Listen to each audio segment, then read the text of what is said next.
E aí galera, beleza? Sejam bem-vindos a mais uma aula de mineralogia. Eu sou o professor Robson e essa é a videoaula de número 6, onde trataremos sobre propriedades macroscópicas dos minerais, especificamente as morfológicas. Simbora! Então, o objetivo principal dessa aula é apresentar os grandes grupos de propriedades macroscópicas dos minerais e iniciar sua caracterização. Então vamos lá, recapitular a estrutura mineral. Os minerais, como vocês sabem, eles podem ser representados por um único elemento químico. Então aqui nós temos como exemplo o ouro e o enxofre, mas podemos também ter a platina. Representados por compostos químicos simples. Então aqui nós temos o exemplo da fluorita, que é um fluoreto de cálcio. Temos também, por exemplo, a calcita, que é um carbonato de cálcio. O quartzo e outros elementos simples. Além disso, nós temos os compostos químicos complexos, que vai ter uma infinidade de elementos químicos presentes na sua fórmula. E lembrando que em todos esses casos, esses átomos eles vão ser organizados de forma ordenada, que é aquele critério que a gente estabeleceu para determinar uma substância como um mineral. E esses átomos eles vão ser unidos por ligações químicas que vão formar suas respectivas estruturas, como a gente pode ver aqui na imagem ao lado do cloreto de sódio, organizado de formato cúbico, representado por ligações entre o sódio e o cloro, de forma iônica. E a partir disso a gente entra nas propriedades físicas dos minerais. O que seria isso? São observações macroscópicas, quando eu falo macroscópica é que é a olho nu, certo? A vista desarmada dos minerais através de inspeção visual, utilizando-se de ferramentas simples. E de um modo como um todo, essas propriedades elas vão refletir a composição interna dos minerais, e aí a gente vai destacar a estrutura cristalina e sua composição química, e também são características de um mesmo mineral, por isso elas podem ser utilizadas para sua correta identificação. Então é comum que uma mesma espécie mineral ela vai sempre apresentar as mesmas propriedades. E quais são as ferramentas utilizadas para a descrição dessas propriedades? Então, como vocês podem ver aqui nessa imagem, a gente utiliza de lanternas para verificar alguns critérios de transparência, a gente utiliza canivete para utilizar tanto para a questão de clivagem como também para a questão de dureza. É importante que tudo isso seja registrado em um caderninho, porque essas propriedades elas poderão ser verificadas em algum aplicativo. Placas de porcelana para testar a questão da cor do traço. Vocês percebem aqui que podem ter placas de porcelanas brancas ou pretas, dependendo da finalidade do traço. Ímãs para verificar se a substância é magnética. Proveta e balança para que a gente possa inferir a densidade. Os sentidos, que também são denominados como organolépticas. Aqui você vai levar em consideração o tato, o cheiro, o odor. Temos também aqui a radioatividade através do contador Geiger, que mede as partículas radioativas que são emitidas por algumas substâncias minerais. Além disso, muitos materiais são utilizados para determinar a dureza de um mineral. E aí a gente entra com a escala de Mohs, a gente entra com a unha, a moeda de cobre, vidro, o próprio canivete e outros elementos que também nos ajudam a caracterizar a dureza. E além disso, a gente também tem algumas soluções que são importantes na caracterização de algumas substâncias. Aqui na nossa imagem a gente tem o ácido clorídrico, que geralmente ele é aplicado a frio, mas também tem outras substâncias como por exemplo o peróxido de oxigênio, o próprio ácido clorídrico quente. E aqui eu trago uma analogia sobre as características dos minerais. Então é muito comum um jogo chamado Trunfo ele destacar algumas características de algumas classes. Nesse caso aqui a gente tem um carro, certo? E nesse carro a gente identifica a aceleração, qual é o tipo de motor, cilindrada, carroceria, potência, e assim a gente pode comparar entre os carros de acordo com essas características. A mesma coisa a gente tem com os minerais. Então eu trago para vocês aqui a nossa amiga calcita, que é um carbonato de cálcio. Então ela vai ter um hábito característico, vai ter uma cor, um brilho, um traço, uma fratura e outras propriedades típicas desse mineral. A descrição macroscópica ela é terminante na identificação mineral? Não, certo, pessoal?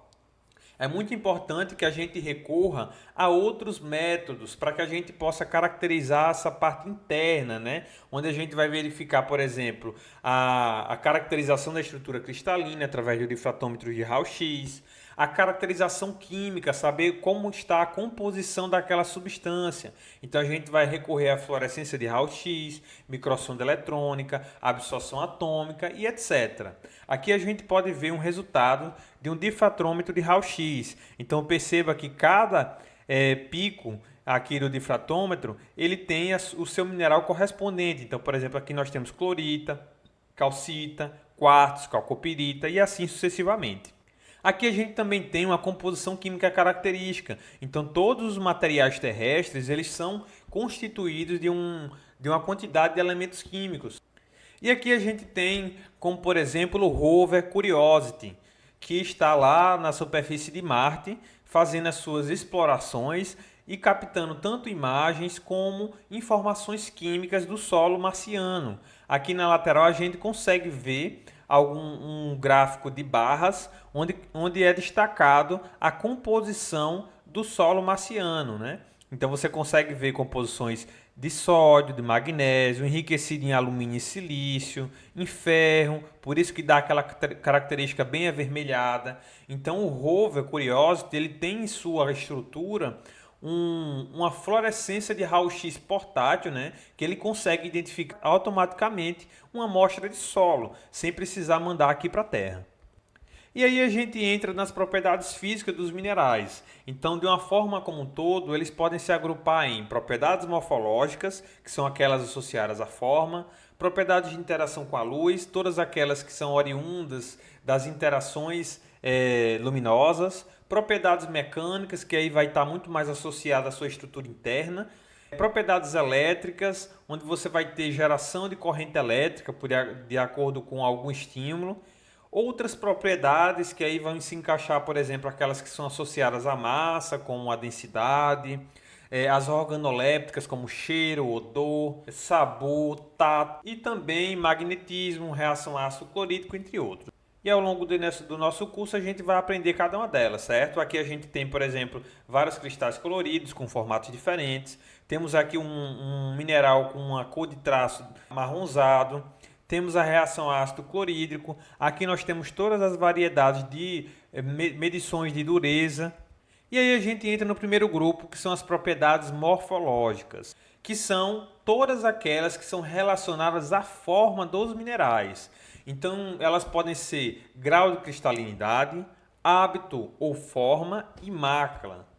Então, aqui a gente tem algumas imagens que destacam justamente isso. Então, é muito comum no estudo dos minerais as pessoas elas ficarem surpreendidas ao verem algumas formas perfeitas e chegam inclusive a dizer que aquelas formas são lapidadas ou são trabalhadas pelo homem. Não, na verdade ela é uma expressão da sua estrutura interna. Então, por exemplo, nós temos aqui uma pirita com formato cúbico, então significa que a sua célula unitária ela tem a sua característica cúbica e em condições ideais ela está exibindo aqui o seu formato externo. Temos aqui alguns cristais de berilo, a moscovita, a malaquita com essa estrutura como se fosse concêntrica.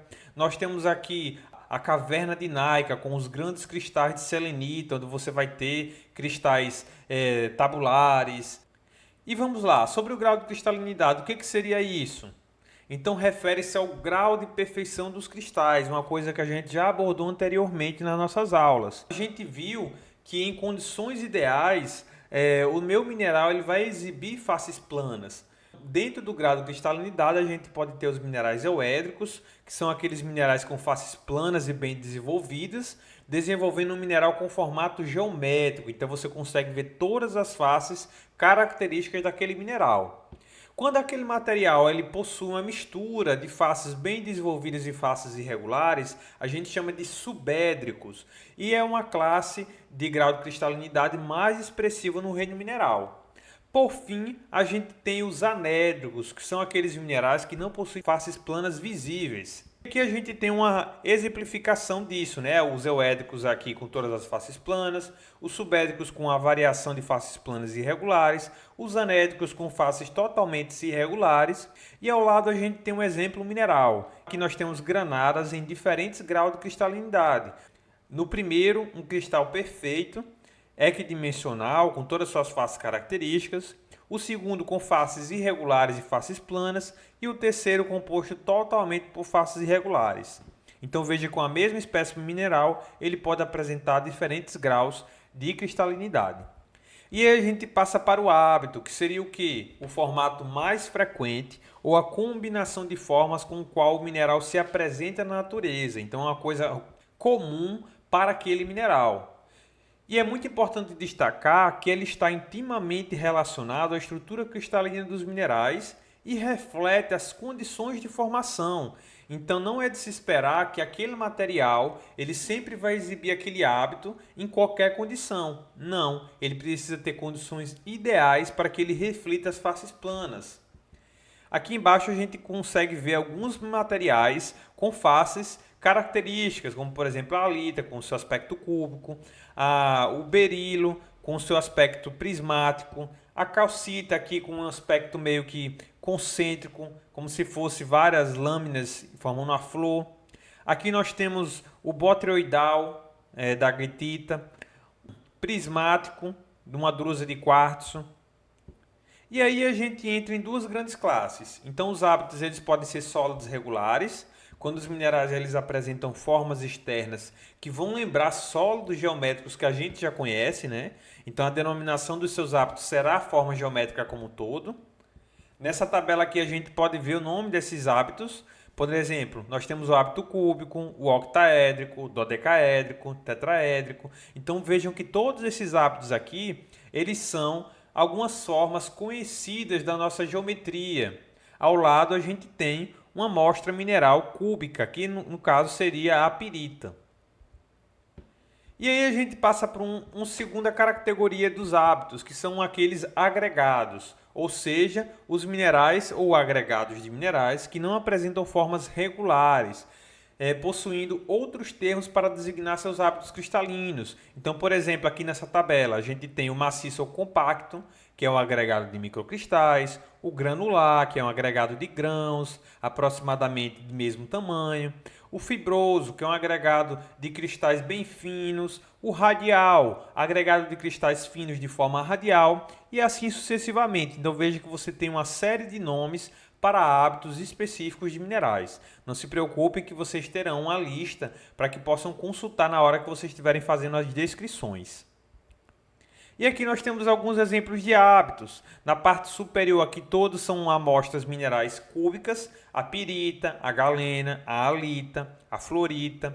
Aqui a gente tem uma variação do cúbico, que no caso a gente chama de octaedro ou bipiramidal. Como vocês podem ver aqui a magnetita, a fluorita, o diamante, dodecaedro. Então aqui a gente está trabalhando com o número de faces. Então você vai ter 12 faces, certo?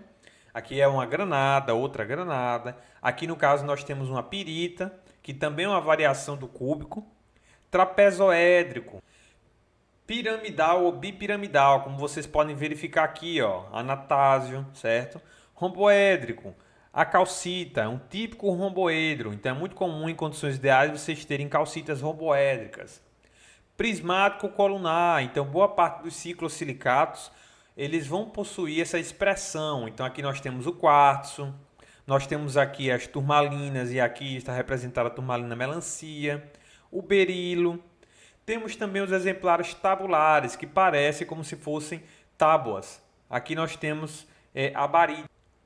Outros hábitos, laminado, como se fosse uma lâmina de faca. Então aqui você tem a cianita, acicular, como se fosse várias agulhas. Então você tem aqui rutilo dentro de um cristal de quartzo.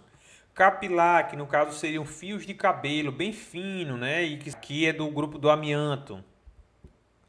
E nós também temos exemplos de hábitos que são um agregado de materiais, como por exemplo o maciço. Então veja que você tem uma constância dessas propriedades ao longo de todo o sólido. Granular, quando você tem vários cristais praticamente equidimensionais. O acicular também, quando ele está em grande número, ele pode ser considerado como fibroso. O radial, quando você tem os materiais partindo de um único ponto em comum. E aqui eu trouxe alguns minerais e os seus hábitos característicos, como por exemplo a gipsita. Ela pode ser tabular, fibrosa. A granada é muito comum ele ter esse aspecto equidimensional, ou seja, ele é uma variação do cúbico. Pirita também é um equidimensional, certo? Cúbico. Feldspato parece uma tábua, então é tabular. Calcita, romboédrica.